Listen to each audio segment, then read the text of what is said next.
नजर जाईल तिथवर फक्त लोकांची गर्दी. या गर्दीच्या हातात पिवळे झेंडे, भंडाऱ्याची उधळण आणि सगळीकडे घुमणाऱ्या घोषणा. येळकोट येळकोट जय मल्हार, बाळूरामाच्या नावानं चांगं भलं.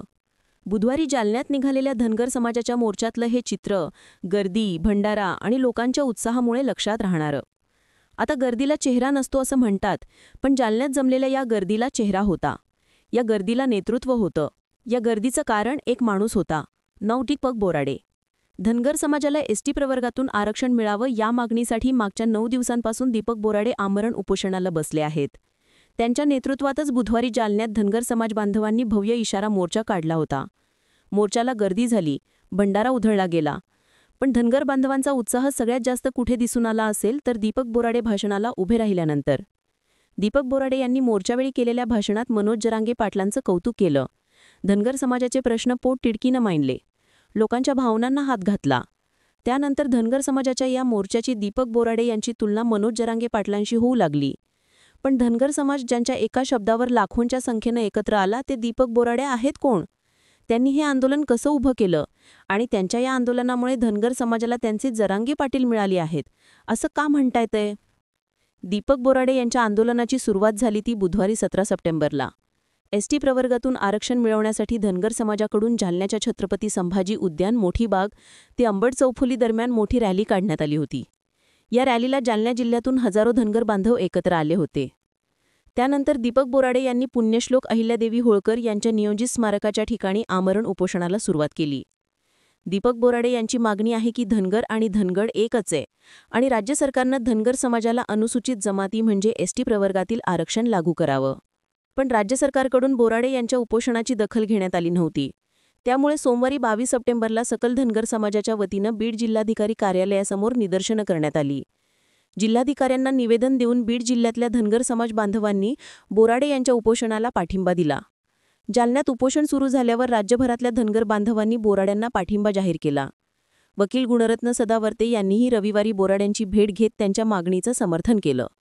पण सरकारकडून अजूनपर्यंत त्यांच्या उपोषणाची दखल घेण्यात आलेली नाही.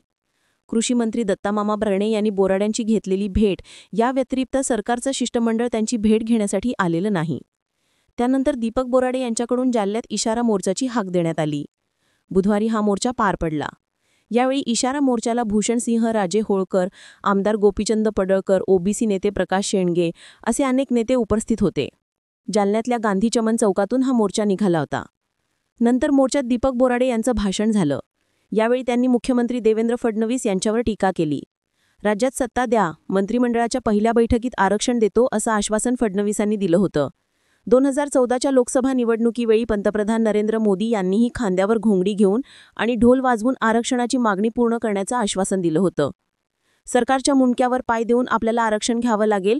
धनगर समाजाचा एसटीमध्ये समावेश करण्यासाठी 26 सप्टेंबरला राज्यातल्या सर्व तहसील आणि जिल्हाधिकारी कार्यालयांसमोर धरणा धरून निवेदनं द्यावीत. 29 सप्टेंबर रोजी भाजपा खासदार आणि आमदारांच्या घराबाहेर मेंढळ घेऊन आणि ढोल वाजून धरणं धरावीत. त्यानंतर 1 ऑक्टोबरला राज्यात चक्काजाम आंदोलन करा असा कार्यक्रम बोराड्यांनी धनगर समाजाला सांगितला. आपलं उपोषण यापुढेही सुरूच राहील. 1 ऑक्टोबरला आंदोलनाची पुढची दिशा जाहीर करण्यात येईल असं त्यांनी स्पष्ट केलं. विशेष म्हणजे यावेळी बोलताना त्यांनी मनोज जरांगे पाटलांचं कौतुक केलं. मराठा समाजानं आरक्षणासाठी राज्यात 57 मोर्चे काढले. 4 आयोगांसह न्यायालयाने नाकारलेलं आरक्षण, सरकारनं नाकारलेलं आरक्षण मनोज जरांगे यांनी घेऊन दाखवलं. अशिक्षित माणूस म्हणून त्यांच्यावर टीका झाली, मात्र त्याच माणसानं मराठा समाजाला आरक्षण मिळवून दिलं असं म्हणत त्यांनी जरांगे पाटलांचं कौतुक केलं आणि धनगर समाजालाही एसटीतून आरक्षण मिळेल असा विश्वासही त्यांनी व्यक्त केला. कालच्या भव्य मोर्चानंतर धनगर समाजाला त्यांचे जरांगे पाटील मिळाले आहेत अशी चर्चा व्हायला सुरुवात झाली. पण धनगर समाजाला एसटीमधून आरक्षण मिळावं म्हणून उपोषण करणारे, लाखोंची गर्दी जमवणारे दीपक बोराडे आहेत कोण? त्यांची एवढी चर्चा का होतीये? त्यांची तुलना जरांगे पाटलांसोबत व्हायला का सुरुवात झालीये? तर दीपक भीमराव बोराडे हे जालना जिल्ह्यातलेच जाफराबाद तालुक्यातलं गोंधणखेडा हे त्यांचं मूळ गाव. दीपक बोराडे यांची जालना जिल्ह्यात 3 वेगवेगळी ढाबा स्टाईल हॉटेल्स आहेत. काही स्थानिक पत्रकारांनी दिलेल्या माहितीनुसार ही हॉटेल्स देऊळगाव राजा चिखली रोडवरती आहेत. सध्या दीपक बोराडे धनगर समाजाला एसटीमधून आरक्षण मिळावं यासाठी उपोषण करत असले तरी ते याआधी जवळपास 10 वर्ष जालन्यात पोलीस दलात हेड कॉन्स्टेबल म्हणून नोकरीला होते. साधारण 2014च्या आसपास त्यांनी नोकरीचा राजीनामा दिला आणि ते पूर्णवेळ समाजकारणात सक्रिय झाले. त्यानंतर त्यांनी 2014 भोकरदन विधानसभा मतदारसंघातून पहिल्यांदा अपक्ष विधानसभेची निवडणूक लढवली, पण त्यांना यश आलं नाही. ते पुढे जालना जिल्ह्यात धनगर समाजाचे प्रश्न, मेंढपाळांचे प्रश्न सोडवण्यासाठी आंदोलन आणि उपोषण करू लागले. 2019 मध्ये त्यांनी पुन्हा भोकरदन विधानसभा मतदारसंघातून निवडणूक लढवली. यावेळी त्यांनी निवडणूक वंचित बहुजन आघाडीकडून लढवली होती, पण ते निवडून आले नाहीत. 8,000 मतांसह ते 3ऱ्या नंबरवर राहिले. या काळातही त्यांचं धनगर समाजासाठी काम सुरूच होतं. दरम्यान मागच्या वर्षी झालेल्या लोकसभा निवडणुकीत त्यांनी जालना लोकसभा मतदारसंघातून निवडणूक लढवली होती. विधानसभेला त्यांनी 3ऱ्यांदा भोकरदन मतदारसंघातून नशीब आजमावण्याचा प्रयत्न केला, पण त्यांना यश आलं नाही. पण दीपक बोराडे यांची एवढीच ओळख नाहीये. काही माध्यमांमधल्या बातम्यांनुसार धनगर समाजाच्या आरक्षणासाठी त्यांनी राज्यभर 500पेक्षा जास्त व्याख्यानं दिली आहेत. 2023 मध्येच मनोज जरांगे पाटलांच्या आंदोलनातून पोलिसांना टार्गेट करण्यात आल्यावर पोलिसांच्या समर्थनार्थ दीपक बोराडे यांनी जालना जिल्हाधिकारी कार्यालयासमोर 7 दिवस उपोषण केलं होतं. जरांगे पाटलांच्या आंतरवाली सराठीतल्या आंदोलनानंतर जालन्यात दीपक बोराडे यांनी नोव्हेंबर 2023 मध्ये धनगर समाजाला एसटी प्रवर्गातून आरक्षण लागू करावं या मागणीसाठी जालना जिल्हाधिकारी कार्यालयावर मोर्चा काढला होता. पण नंतर या मोर्चाला हिंसक वळण लागलं. ऑक्टोबर 2024 मध्ये धनगर समाजाच्या एसटी प्रवर्गातल्या आरक्षणासाठी आंदोलकांनी मंत्रालयात संरक्षण जाळ्यांवर उड्या मारून आंदोलन केलं होतं. त्यात दीपक बोराडे सुद्धा होते. एकंदरीत मागच्या काही वर्षांमध्ये धनगर समाजाच्या एसटीमधून आरक्षणाच्या मागणीसाठी सातत्यानं आवाज उठवणारे कार्यकर्ते म्हणून दीपक बोराडे समोर आले. पण ते सर्वात जास्त चर्चेत आले ते पंढरपूरमधल्या उपोषणामुळे. दीपक बोराडे यांनी पंढरपूर येथे धनगर समाजाच्या आरक्षणाच्या मागणीसाठी 9 ते 25 सप्टेंबर दरम्यान 16 दिवस आमरण उपोषण केलं होतं. उपोषणादरम्यान त्यांची तब्येत खालावल्यानंतर तत्कालीन मुख्यमंत्री एकनाथ शिंदे यांनी फोनवरून त्यांच्या तब्येतीची विचारपूस केली होती.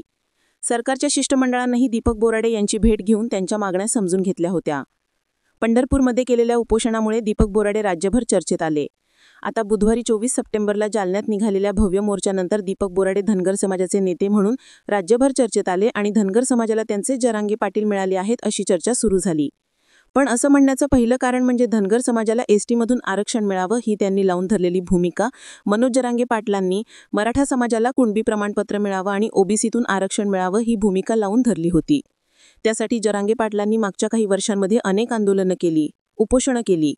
त्याच पद्धतीनं पोलीस दलातली कॉन्स्टेबलची नोकरी सोडून दीपक बोराडे यांनी पूर्णवेळ धनगर समाजासाठी काम करण्यास सुरुवात केली.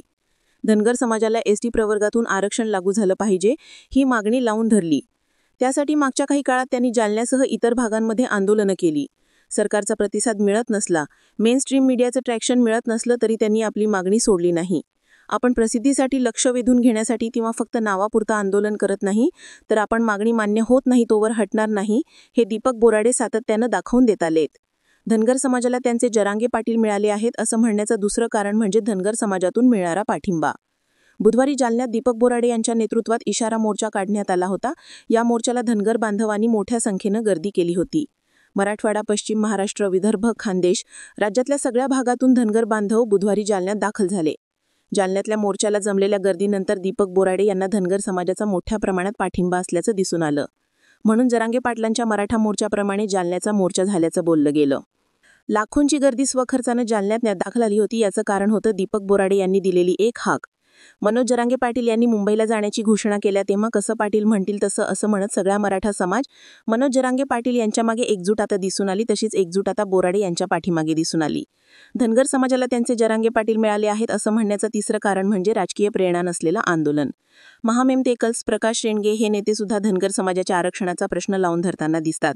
गोपीचंद पडळकर सुद्धा धनगर समाजाची बाजू आक्रमकपणे मांडतात. पण या नेत्यांच्या राजकीय महत्वाकांक्षा, राजकीय लागेबांधे कायम चर्चेत येतात. दीपक बोराडे यांनी वंचित बहुजन आघाडीकडून निवडणूक लढवली असली तरी त्यांचं सध्याचं उपोषण आणि कालचा मोर्चा हा कोणत्याही राजकीय पक्षापासून प्रेरित नव्हता. त्यांनी आतापर्यंतची आंदोलनं सुद्धा राजकारण बाजूला ठेवूनच केली. राजकीय प्रेरणेशिवाय एवढं मोठं आंदोलन उभं राहू शकतं हे याआधी मराठा समाजानं आणि मनोज जरांगे पाटलांनी दाखवून दिलं होतं. आता तेच काम दीपक बोराडे यांनी जालन्यातल्या आपल्या मोर्चातून केलं आहे.